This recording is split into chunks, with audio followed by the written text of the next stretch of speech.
观众朋友大家好，欢迎收看《村民太平》，我是陈明珍。当然，新那个10月初到12月底呢，是甜食的太出的季节咯。我哋所在台中市的和平区，无论是生产面积也是生产的产量，都全台湾最大嘅哦。其他生产基地从海拔800公尺，一直跳到2000公尺的梨山东北去哦。故说咧，日夜温差动态，咧气候条件都好哦。故说其他迄甜土啦、口感啊、品质等本呢，都全台来讲，做对讲是大头等的啦吼。不过咧，今年呢，因为风调雨顺，风吹都无来到台湾，故说咧，种个和平嘅甜吃的呢，佮产量比往年增加2上客家，咧台中市政府咧是系统那种个预防性嘅提拔做一种国外嘅输售计划，计划到了2万人公吨嘅产量地度呢，拿出500吨嚟做国外嘅输售，到底咧500吨做会产生极天性嘅温天加湿效果无？韩国嘅除咗产气嘅做加湿变化以外，和平甜吃嘅产业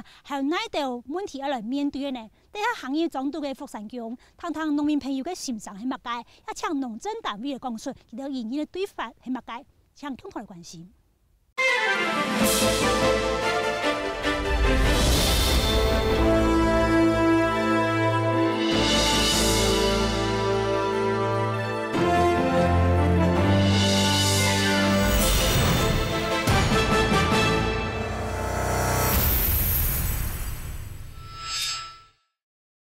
以下講頭嚟到你嘅和平嘅福山宮，拜嘅係三山國王，你講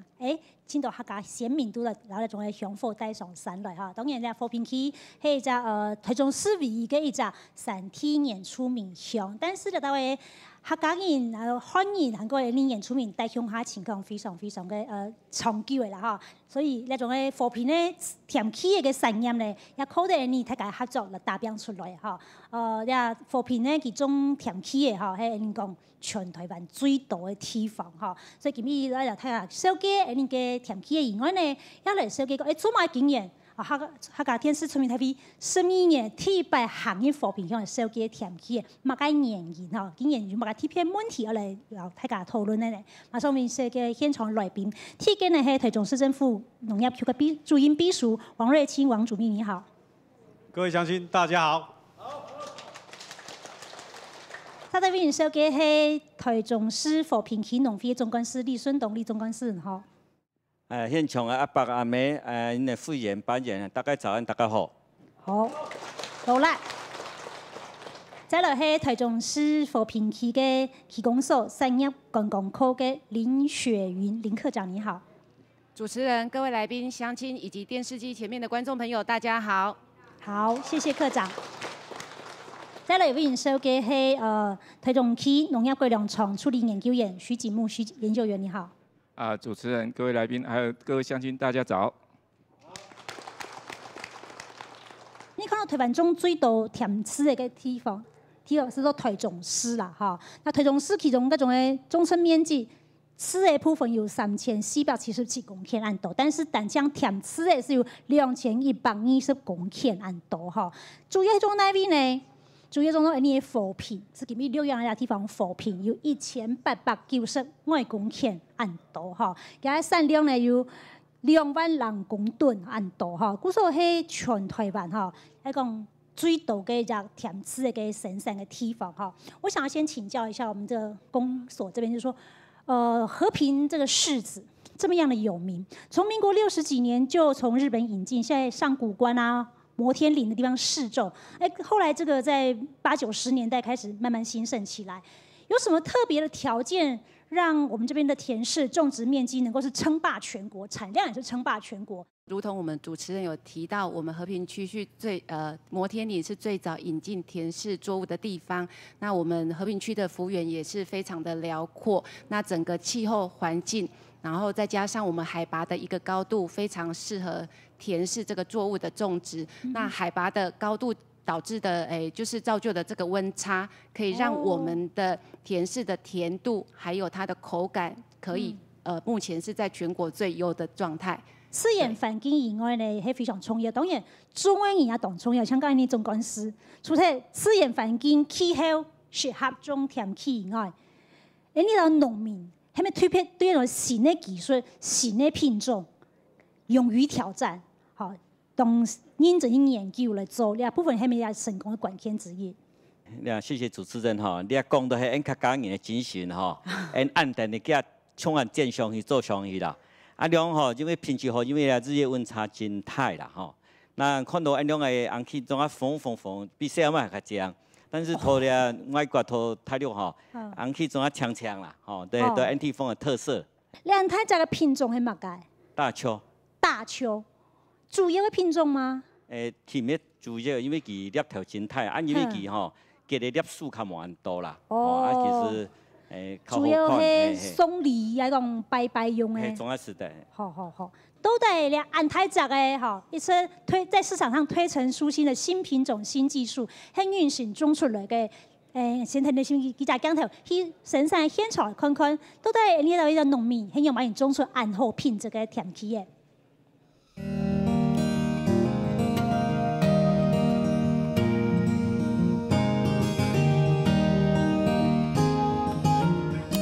一个同志台揭开来，苏德宏感丰盛的甜词，喺台中扶贫上古关秋天东区的故事。张东俊同工长毕业做毕了后，自己听在故乡做农，接阿爸的甜词言。当然，他们经济是最好的时候，俺都就俺算是时代，所以俺都叫来接。俺用的方法都还影响消费者的习惯。是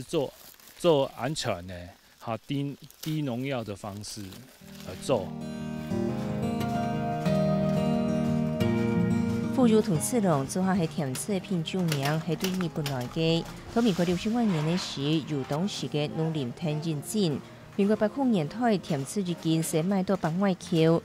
但是近幾年種嘅技術有進步，平地咪開始有種甜刺，所以假使年是年工地。但是江東俊唔單搶做毛土，還經濟次郎同富裕嘅產期增加百年。阿爸本來都強為攬起來種，今年為管理無有問題，所以同兩種樹分開來種，還加調整路線，就打精品嘅市場。在低海拔差不多14-15度呢，按高海拔時做到17、18、19，好，我全國紀錄係26度。條件難好，你都要想辦法投個安尼品質做出來。你像安尼實體色都橘紅色，好見講在低海拔加色都黃綠色呢，好其個品質都無法度多到安尼啊，好見一風見不老。這邊最甜19.7。江東俊和自家買甜兔泥，一方面了解甜刺有幾少，另外一方面沒用好的品質來幫消費者幸福。25年來，將故鄉的經驗為傳統那一本紅口賣，但係是批通本市場結聽假使，所以25年前佢就開始用配送到覆蓋方式，無透明路紅賣，係靠路主顧年長年來小改打出自家嘅市場。好，台灣新聞影片特別都個只較後生啊，吼，叫做也站鄉嘅農民講到，其實民國85年嘅時節，其實真都有甲接甲把它填刺眼哈，因為其實當做以前是從80年代時開始種，但是假使最後嘅時節，你看到你睇全家有都係什麼2005年，民國94年嘅樣式，但是到底係種哪條品種？係你睇目前你市場上，睇講而家可能到嘅呢，主要有3大品種哈，第一隻係次郎。次郎嘅產期係最早嘅，差唔多新曆10月嘅上，10月初到11月底，從咧下都好係太出嘅時間。再來係富油係11月到12月，再來係花寓所也產期係10月中嘅到12月底，所以幾隻和平嘅甜氣嘅產期呢，係從10月初一直到12月底都有哈。好，我想請教一下我們的農改場這邊，就是說，事實上這些新品種的引進或者栽種的技術、病蟲害的管理、肥培管理等等，是不是你們也要跟農民不斷經常去接觸，然後去推展新的品種也好，或者說農民有了新的品種，但是栽種上面出現問題，也要請教你們，你們雙方是怎麼樣的溝通合作的？跟農民其實要溝通的，就是說。適地適種是很重要的一個哈。適地適種。柿子它比較，它適合的品種啊，就是說適合的生產條件比較嚴苛一點哈。在初期的話，到它那個氣溫大概要21到23度會比較好。那後期要轉色的時候，氣溫在15到18度，的时候会转色比较好哦，所以在温度的地方为什么会是和平区？和平区这些海拔800多到1000多会比较适合，就是温度这边的影响哈。然后再过来就是说它开花到采收长达半年以上哦，所以这时间的话要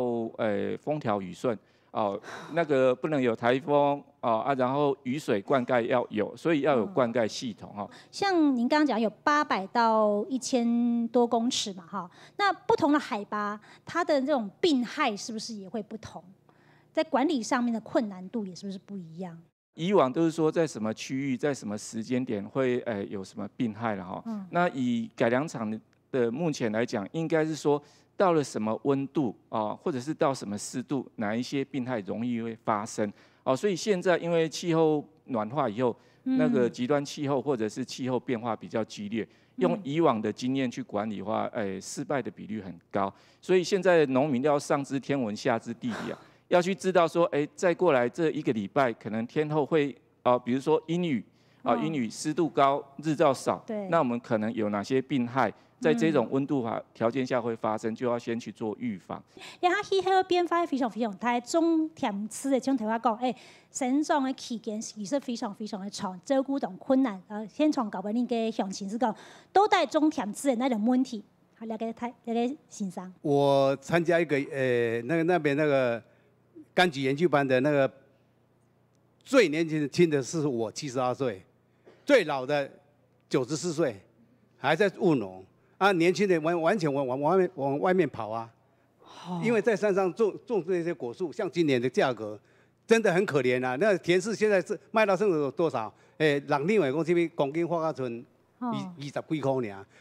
成本跟肥料钱、跟农药钱都不够。你要叫我们这继续再务农下去，能生活吗？好。我希望说，农政单位也要好好的考虑我们这些乡村的子弟，真的很可怜。你跟我说，荒掉偌济，多少没有做的。这位大哥，然后就讲，比天时气候、旱卡、洋葱问题、人口老化、人力老化的问题哈。然后看一个先生，你意见很嘛该？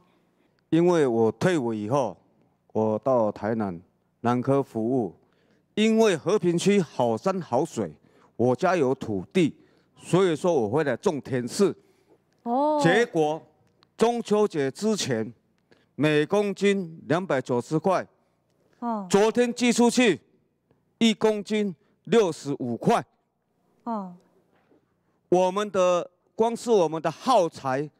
坯布啦、蔬果网啦、隔板啦、箱子啦，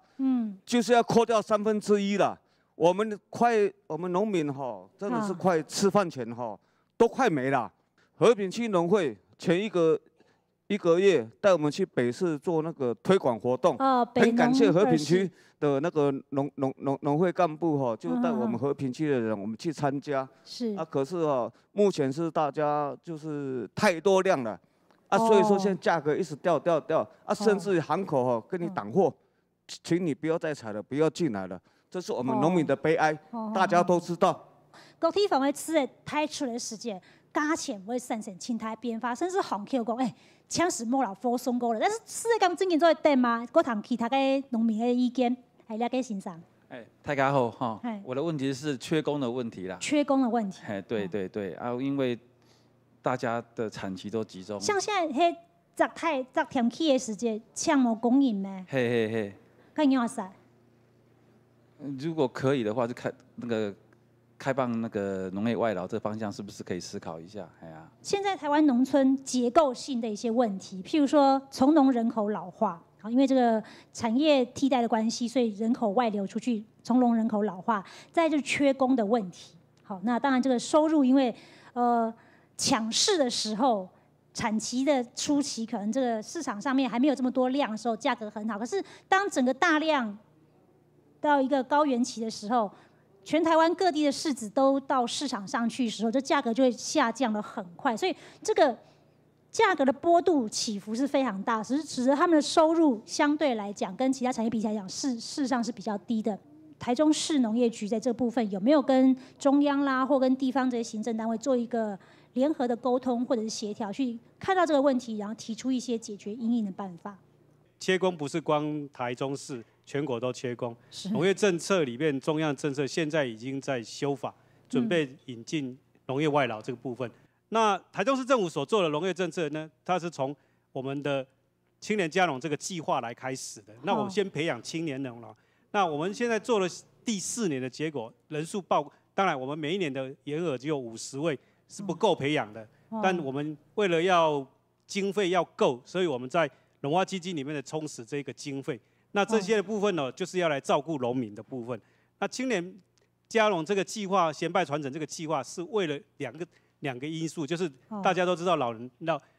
那个所谓的农业结构性的问题都是老化。那这个老化的部分，第一个就是我们想培育青年农能够回来接班，返乡接班，而且拓展部分。已经听到各位的声音说，在这个老化的过程里面很多年纪的72岁还是最年轻的，这实在我们也应该要考虑到这些问题。对，可能我们放宽员额，或者是特别在跟和平这一区的部分是不是引进一些相关的年轻人来学习，然后来接棒你们这一些的那个产业的部分。农业的外劳还没有引进之前，在大量这些缺工问题还没办法解决之前，先透过农机具的合宜农机具的研发，然后这些使用，让他们能够先减少他们辛劳程度。这个部分你们有考虑吗？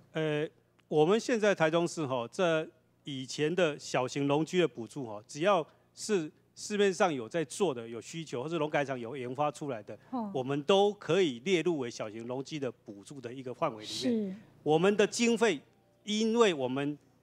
台中市政府有一个农发基金的编列的部分，那刚才也有提到这些东西，都在提高这些补助经费的部分，希望能够照顾到这些农机具不普遍的地方。只要农改场或者是民间有发展出来的适合给农民使用的农机具、小型农机具，这市长非常重视这个，所以在这个经费上，我们是很提高了不少的部分。坡地的这个果树好像能够适合农机具，目前不是太多。不是太多，对。有新的研发吗？对，新的研发我们可能要请改良厂这边来说明一下。好，研究员。改良厂这边补充一下以往的农机具大概就是说割草机啦然后搬运车啦或什么。那现在基于说人口老化那我们也向日本借鉴就是现在是人体上的辅具了。辅具就是说，我在一定的高度的话，有一定机械的支撑力，会节省你很多抬手啦或者什么肩膀的酸痛。这部分的话，我们会从相邻的国家日本它山坡地比较多，那它有适合的工业辅具的话，我们先进口看它的效能符不符合在我们这里使用。那事实上，设计采访你跟农民的时间，有农民他们其实那种小乖乖那种小型挖土机，对于他们这个施肥非常好用，因为现在年纪大，要每一棵树去挖那个坑，把肥料中放下去，事实上很辛苦。这样山坡地，如果说有那种小乖乖那种小型挖土机，有产销班来这个补助买，然后大家要使用登记的话，他们就会有效的管理或适度的开放小乖乖这样的小型的挖土机，对于他们做一些生产端的，比如说施肥这个部分就很有用。我不知道这个部分会不会跟中央的一些水土保持或者其他政策会有所抵触，这个部分有可能来考量一下这边的特殊性吗？主秘。因为在水土保持的就是山坡地范围里面，他如果做检疫，只是从事农耕的作业的话，他可以就是需要有机具的部分是要跟水土保持单位申请的。那不过那个只要不是很大规模的开发，大部分来讲检疫水保就可以了，不用做到水土保的计划书。那可以透过公所这边申请到水利局，是我们水利局辖管的。那原则上审查的话，比较简单的方式没错。所以刚才主持人所提到的那个所谓的山猫、小怪猫那种可以开挖的部分只要是你有用动到机器的，大概它都需要你申请。但是申请的过程里面，它就是用简易的申请。但是你也讲到今年呢，因为那种风调雨顺所以今年无清太农顺，古所那个甜吃的呢太丰收比往年的蔬产量增加量上较高古所产生今年的家私全台湾唔要讲单枪扶贫地区全台湾的甜吃的种下太散古所两个家事的影响的全面性呢。但是你头讲到，就算唔系风调雨顺，也有无同样的极端气候会影响你生产，都在你下种甜刺，而面对嘅自然环境嘅改变以后，病虫害嘅变化有哪条呢？还有防治方式有哪条系下好嘅管理呢？陈等等，希望记者讲头去了解一下。透开做五度虫嘅工期，连系累积差唔多2年嘅成果。农民讲，高收率嘅甜刺，需要减少发放农药，就要用当道嘅方法。就会用无毒虫或者去灯光下嘅铁线，用灯光射入土鹅过来，比建议平样态度。佢嘛无电器，啊无安尼气吼软皮哩，啊佢无有养鹅蛋呢，佢无有伊个母店、伊太店，啊佢等了后，差唔多个气哦，差唔多3年了后就软皮嘞。就系用新色素射无人喷，片面甜刺本无人喷灯。无人喷吼，带低度上来。啊，在因个起上背吼，佢要切，啊佢要越切越多，啊所以因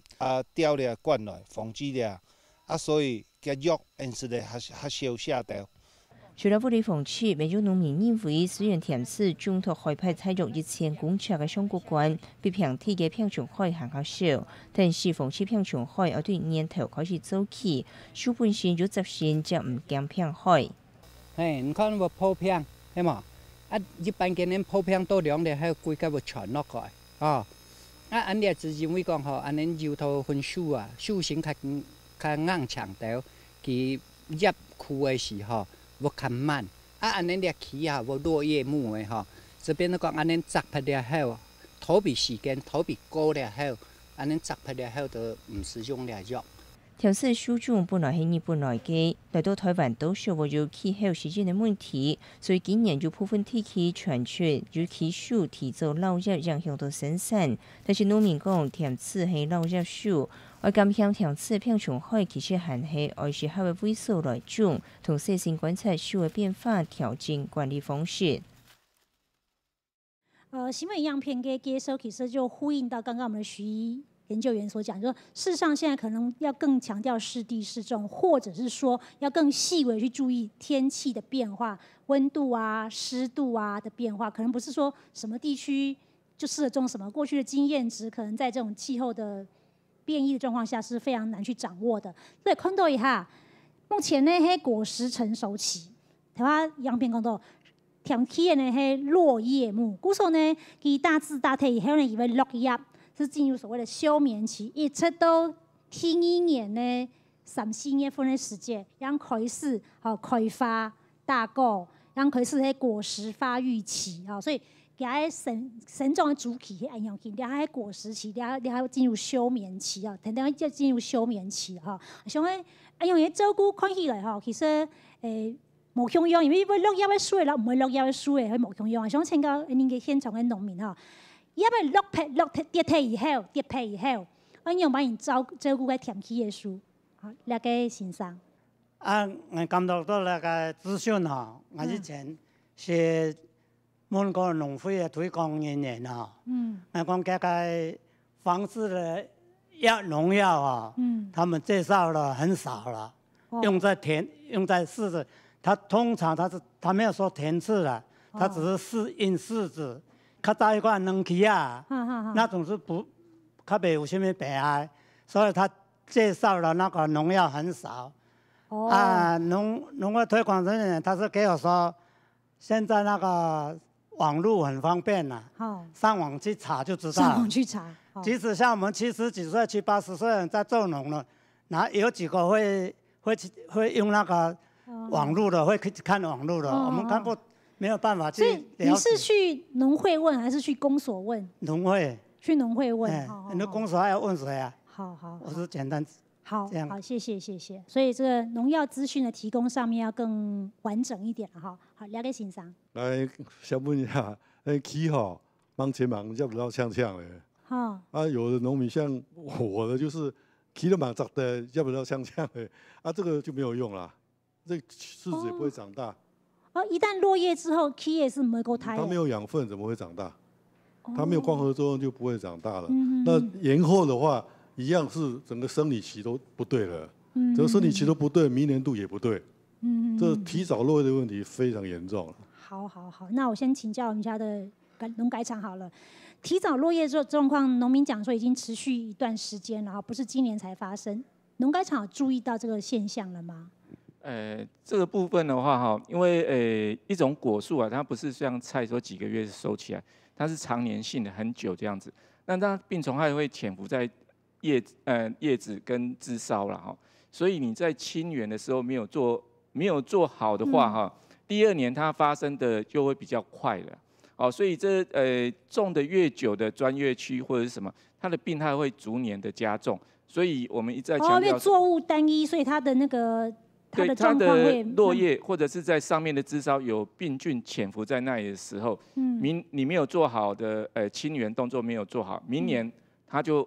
从这个点然后再发生出来哈。所以我们会一再强调说清园的重要性，因为它落叶果树叶子掉在地上，并不是病原菌就死在那里了。有时候那个如果说有病菌的话，你落叶还是要处理哈。那我想请问一下，为什么我们的农业的这些农药成分会经常的有一些变动？它的原因和目的是什么？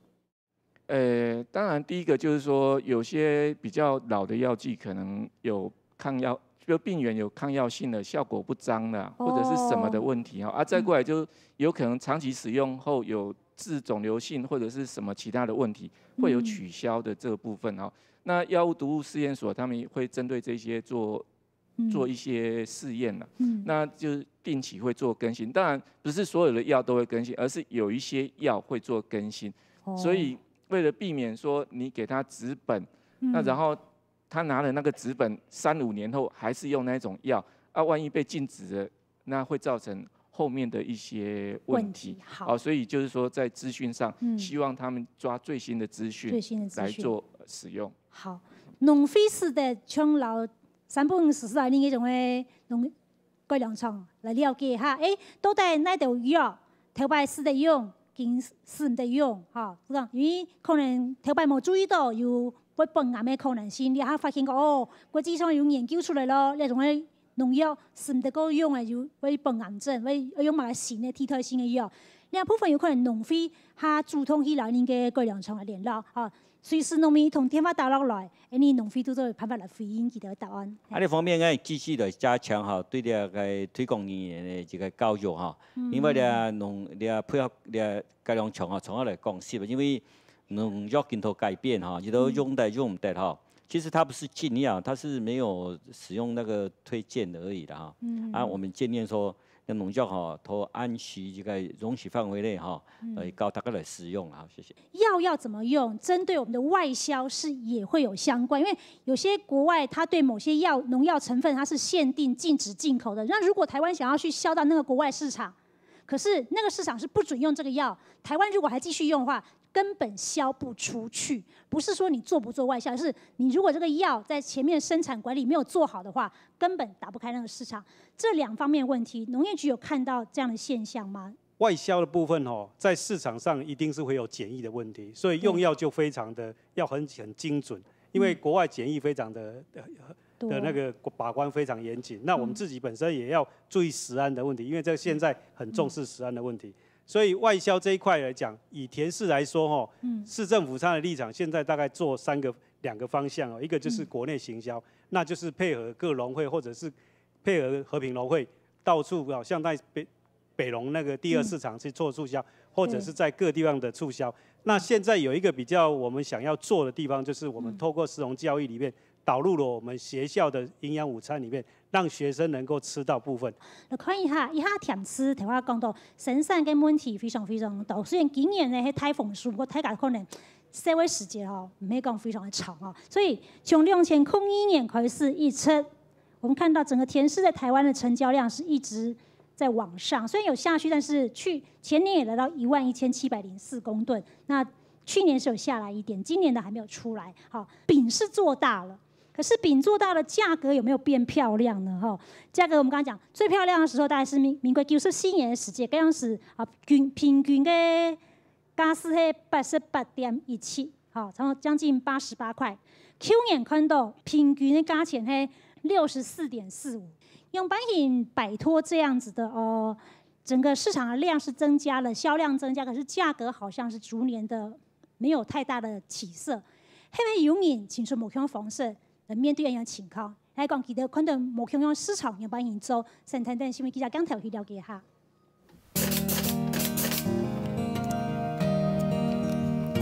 糖分結合嘅甜柿，一個包裝後，將其香度疊至來到60分熟嘅甜柿，做好賣型外觀。按人做外銷的主要的先加果汁啊，獎款冇要按貨，人貼貨嘅話，像外銷咩人，因為像外銷嚇較多年嘅傳奇所以甚至貼槍安尼。日子考慮到甜柿送到貨櫃釋貨，經過海運送型外國嘅中盤，將個賣去消費者手上，只冇1禮拜嘅時間。唔但搶走落個甜柿送唔得特銷，我用低溫來做，含有細膩口度，含有冰過了後，並去室溫低度，可能經濟溫差有水氣。種人包咧，即係粉紅色是主要嘅吸收嘅個底部嘅水分因為人同運輸嘅過程底部佢會有個水氣嘅情況，而且氣嘅個皮表皮較嫩有水氣嘛，佢就都變糊色安尼，個轉糊安尼，都看冇可能冇賣。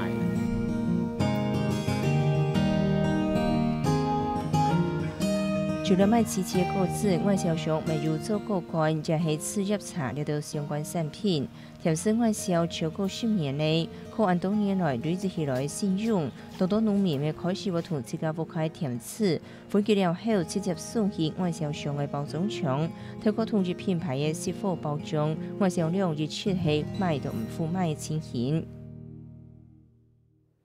台灣新聞影片講到，你外銷嘅甜柿賣到唔負賣先講下呢種關係。你和平嘅甜柿做外銷有幾多年咧？主要係銷到那條地方，睇睇情況，咱嚟了解一下。從經驗目前只有就是到中國大陸啦加拿大沒有棄行款啦因為呢昂柿它本身有個瓶頸期，不耐儲存啦所以說有時候檢疫沒有很方便的話都有些挑戰性主要還係中國佬加拿大我想請教一下我們的主秘，加拿大是一個市場嗎？就是說這個市場是怎麼樣？你們這邊有沒有了解一下？好，謝謝主持人因為加拿大是我們去年在做椪柑外銷的時候開發出來的。那我們今年的甜柿也有銷大概500公斤，也就是0.5公噸試銷，因為我們透過當地然後到加拿大的國華超市去做，先做試試看。那今年的話，椪柑他們其實去年做椪柑，今年的訂單是150噸的椪柑，我們準備過去的。中央農委會有看到說，如果因為不耐儲存，海運不行，空運的話，它有補助這個部分。市政府自己也加碼出來，今年到就是從開始已經看到，今年的甜柿已經過剩了，就是說比較多一點了。所以我們在這一塊外銷，希望能帶出去，把甜柿的量稍微帶出去一下，那穩定國內的一些價格，這個是我們現在已經開始在做的部分。那已經有好幾家貿易商已經跟我們登記了，那我們希望能夠外銷成功，大概我們的目標希望能夠做到500噸這邊左右。那目前陸陸續續都在出的部分，對，拓展式的，就是拓展這個甜柿的國外市場的輸銷計劃，所以你們就是500噸是當做一個今年的目標就對了。沒錯。那我想問一下500噸是怎麼來的？因為看到和平鄉的產量是20388公噸，500事實上就零頭而已。因為這樣啦如果我們把所有的甜柿都帶出去，國內消費者都吃不到。我記得我以前在做東勢椪柑的時候，曾經銷到600噸，結果那一年我自己都沒有吃到椪柑。為什麼？因為國內的椪柑都帶到外面去了。我們走的是高級路線，所以如果我們依照那個所有的量價背離的理論上來講，只要5%到10%。其實國內的價格就會穩定，中盤商就會進來拿，那就不會說有人講說，哎，今天為什麼10月份寄的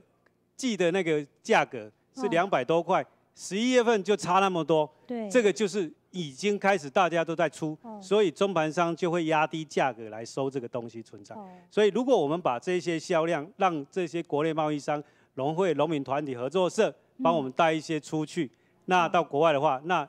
裡面國內市場的量就減少了。那柿子今年外銷是第一次，那我們希望大家能夠一起來合作，也讓农民的那个不要说每次都谈到说价格不是很好，让他们的利润降低了，所以我们试销的看看，那也请农民在这边跟我们一起配合。对于这个山城地区农会来讲，做外销他们是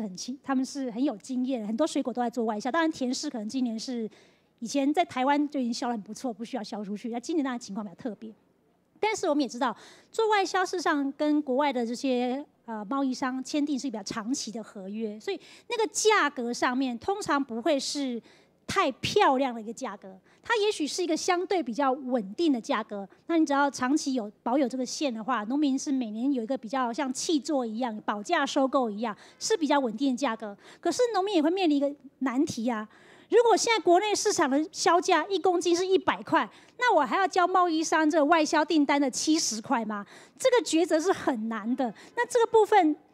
这个问题，我相信你一定也很清楚，这个部分怎么解决呢？我举一个水稻的契作好了，谁契作你知道吗？水稻的契作是雾峰香米的，米价高的时候，他不交给农会了，他也跟他契作，可是农会从来都不会去告农民，因为农民很可爱，我们总是觉得他有赚到才是最重要，所以农会也是协助部分。那这个部分的契价现在在推动上一定会有困难，但是我们愿意尝试这样的做，就是说，万一我们这个市场打开了。已经有到个吨数了，到一个程度的时候，农会这边或者是贸易商跟你们契作，你们会不会改变这些东西？要不要来讲？因为我们一起来做这件事情，我们希望农民建议是价格弹性。你今年的价格比去年比较好一点，那你不能说因为去年价格一样，今年也要一样这样价格，因为今年的量比较多一点，事实上来价格要做一个弹性的处理，那大家好操作。那农民。那个贸易商也等于是大家来共享这个利润一样，那大家就利润都有的话，那这个事情在推动的话就会比较顺利一点。我们大概是朝这个方向来走，是这样。好，那我们现场先开放给乡亲吼，那个先生嘿。我建议伊个主席讲吼，对于因遐水果啊吼，尤其俩哈因人力缺乏太多的。个问题上吼，沙非行都安尼，我希望讲，俩下尤其人力缺乏安多，因啊，旧的水果，吼，种下老人家啲旧，因我望讲俩较精密的方面，哦，做较少条的，尽量具备较好条的，韩国因推销方面，但是品质来越来越好，品质具较好条的，韩国透过因俩的。你讲全靠人家激烈的虹口，个激烈的果菜市场，层层的剥销，俩个东江人，所以讲因较减价钱一些的，因望因出价来促销。好，还看那边还有这边有一位先生，主持人好哦。我本身就做了企业外销，做外销做我是大陆、新加坡、香港。加拿大咪就當然咪就高藝術啦，當多農民會搞到我哋偏來，包括我哋產銷班咧，我哋合作社就會過來哦。其實農民就會講，做乜干那補助咧貿易商，個就我哋推廣嘅一條。佢講，我哋農民都仲係冇啦。我就建議講哦，其實係一種另外一種方式跟農民講，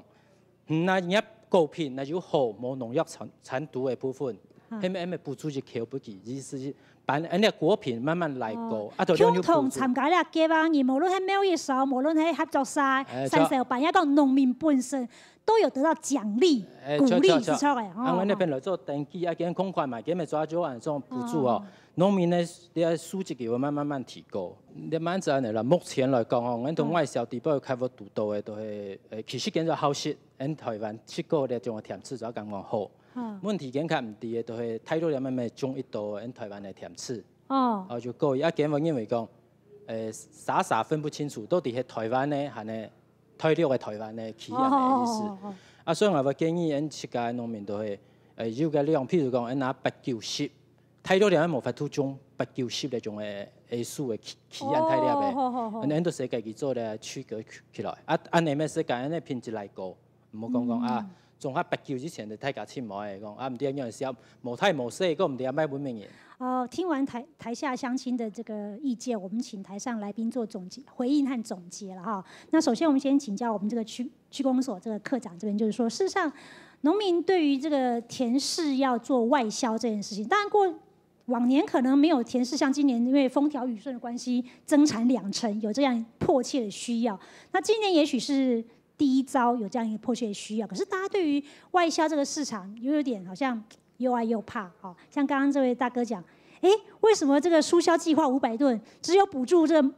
贸易商啊、合作社啊、农会啊，但是没有补助到农民？那这个部分是不是区公所就可以来协力说，除了资财之外，这个部分也可以多给这些愿意参加这些贸易外销，但是他可能在价格上面，他得要牺牲一点点国内的比较高价的时期，他可以牺牲一点，但是你们给他鼓励，然后长期可以让我们这个外销市场能够拓大。那刚才主持人也有提到，其实在民国94年的时候，那个田氏的价格是最高的。那其实当时是因为量还没有很大，那在市场上这个东西是珍贵的，所以它价格很高。那近几年来，最主要应该是平地也开始种田氏这个作物，那导致市场的量非常大，那供给大于需求的情况之下，这个价格就下跌了。那今年又有丰收的这个情形那目前公所可以做的部分至少在国内的部分，国内行销的部分，目前我们配合我们田氏的一个产季。那因为我们和平区的观光资源也是非常的丰富，古关温泉区也是我们一个主要的一个观光资源，所以我们在这一个观光的一个旺季，我们配合这一个观光的部分，我们做了一个产业观光的行销活动。那我们借由游客吸引游客来我们当地来游玩的同时，也来买我们最当季跟当令的这一个田氏作物。那用办活动的方式来去推广我们的田氏。那另外也是因为我们办活动会有媒体行销这一块，那我们借由媒体的行销，我们去建立我们和平区田氏的一个品牌，那增加我们外面的消费者对于我们和平区田氏作物的一个认知，那甚至会因为这样的关系，他们会来洽询，要来采购我们的田氏。刚才想讲强调人家总管事其实无论是当然国内做小的田真好嘛国外市场迄做温天下来，甲行较好嘛但是无共样市场，也无共样的口味啦像农民来讲其实到什么年的时间，都各种的花语所出的时间，其实北部都转人的，这样时可能带到北部的乡亲是较无按好是甜吃的咧，转往南部去，南部对于甜吃的这种的口感的需求，可能它老北部又无共样。你的要更精准的掌握各个无共样的消费市场，加个口味，还有伊对品种的神奇的管理，迄农会个含较多的资料熟悉去做管理，提供俾农民含较好的消息，按到整合来为农民服务咯。那藤人个李总有讲，你安去便宜就经营另外去这个是大家的问题啦，因为你都系你选择，因为你合大可来第不2粒2粒安排的呀。那个也不是怪农民的问题，是因为大家年纪老化，72岁的老花眼了，有时候分级包装都摸安清楚了安老师讲还是有人做得很好，他有包括他有做生产领域啦4张1Q 啦让消费者很安心来使用这个区块总之我们大家农会用心啦，农友用力啦，政府政策上也希望那就调整因为总量管制才是一个解决问题的一个最大的方针以前我们做所以改适合种甜吃的地方是改种，没按错的是要辅导他退场的对，你说在没有鼓励的地方，你就不要让他组产销班嘛，不要有灾害补助嘛，还是说拍卖市场价钱不要拉抬嘛，这都是策略问题。那举个例子，要红龙果以后全身种，那大家也是跟着倒霉啊。什么样的果品它的市场销路好，大家就开始投入。可是等大家都投入，等3-5年之后，大家一起都供货到市场上的时候，价格就开始产生震荡。所以适地适种还是不是一个很重要的点？是农改场这边要去做详细评估，甚至你们可以做推荐吗？还是说你们可以做建议吗？说这个地方也许不适合种这样的水果，那你们适合做其他的作物。那这个地方可能适合做这样的水果，那你们可以往这个强项去发展。各种作物它适合的生长条件，我们概约有了解了哈。那因为我们没有强制性啊，所以农民打电话来说，要种什么水果，我们是不会推荐。但是你想要种哪些品种或者是哪些作物，你可以讲出来，那我们会帮你评估说啊，比如说你这里要种番石榴，适不适合？会遇到什么问题？你有没有办法解决？啊，如果这些你觉得都没有问题，那你种啊。但是我们不会主动跟你讲说啊，你这里你就去种甜柿啊，你这里去种番石榴，你这里去种酪梨或者什么，我们不会主动推荐。但是你可以把你想要种的作物提出来，那我们帮你评估说这种作物它需要的条件有哪一些，那你符合了几项，那然后你再去评估说你要不要种哦。因为我们不是计划经济啦，所以我们没办法去，我们也不是集权国家，我们是民主国家。所以像刚刚这位研究员讲，农民他想要种什么，我没办法限制他一定不可以种，或一定要种。所以是不是我们台中市合并后的台中市，其实整个县区的农业是非常强的。台中市的工商之外，农业是一个非常重要的经济支柱。那我想请教说，是不是我们台中市农业局，我们有几样是属于我们台中市的旗舰型的农产果品？这些旗舰级的呢，我们就是针对这个部分去加强宣导，然后也许在市地市种上面有些政策上面的引导好了，就说让台中市就是在这个几个所谓的这种旗舰级的产品果品上面呢，有一个比较大的方向、战略方向。我们怎样顾好国内市场，怎样做好国外的行销，对国外这些消费市场也做好一定的评估，然后我们就针对这个台中县、台中市市地市种这个旗舰级的果品，我们来做整体的一个战略发展。所有的台中市的果品里面哦，大概都以我们产区哦，就是全国大概占最多的，像例如椪柑、甜柿，还有我们高阶梨，这一些都是我们所谓的旗舰，算起来都是我们旗舰级。太平的枇杷也是。太平的。不是荔枝也是，荔枝也是，枇杷还有新色的枇杷，这个都是我们大概是全国那个排名在前3名里面的重量，所以这些都是我们很重视的果品。那这些果品的话，我们都有一套的战略计划，那相关的部分的市销、疏销计划，我们都有存在。我们做农的就是看天吃饭比较多，那如果有天然灾害的时候，在复健的过程里面，天然灾害就可以这个农化基金就可以拿来用。如果我们产量比较多一点，农民的收入比较小的时候，那我们就启动产销失衡的这个计划，做疏销或者是收购那个次级品的部分。那这一些的战略去用啊，都可以多多少少都可以让农民安心一点，不要太紧张说啊，今年我可能那目前台中市政府农业发展基金的这个规模大概有多大？基金大概规模大概2亿5左右了哦。那每一年大概市政府的另外预算就会拨入到这个基金。那基金这个预算里面有每年拨2亿5进去吗？不一定，它是说它的规模是2亿5，规模是2亿5左右。但是它每一年，如果它今年计划，如果今年是风调雨顺，像今年的话，我们就很少在这一块。但是产销失衡这一块钱我们就用到，农损没有，但是就是用来产销。对，所以那个钱就一直存在这个基金里面。那我们每一年都会再编这个些东西，为了就是要预备，因为我们跟天没有办法抗衡，所以我们就是用这样的东西来帮助农民，然后尤其是在补助各项的东西都有，资材、小型农机都到位，所以这些我们大概都会帮忙，希望农民能够照顾得到，这是我们在成立农化基金最大一个目的部分。和平乡呢，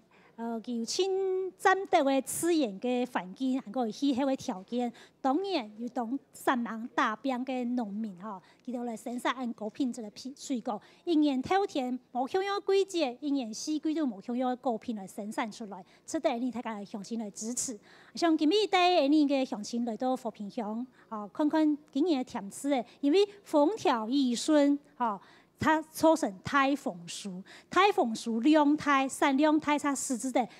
卖价钱没非常按价，但是有相对应该来做外国的市场，来做出售的市场，有的农民已经做采地做15、6年嘞，甚至唔会坏，提供俾大家来做参考、做了解，希唔希你睇共同来支持你采地嘅保庇呢？像今日嘅村民台飞是到呢邊結束，下禮拜請持續收聽村民台飛送大家安子聲，努力。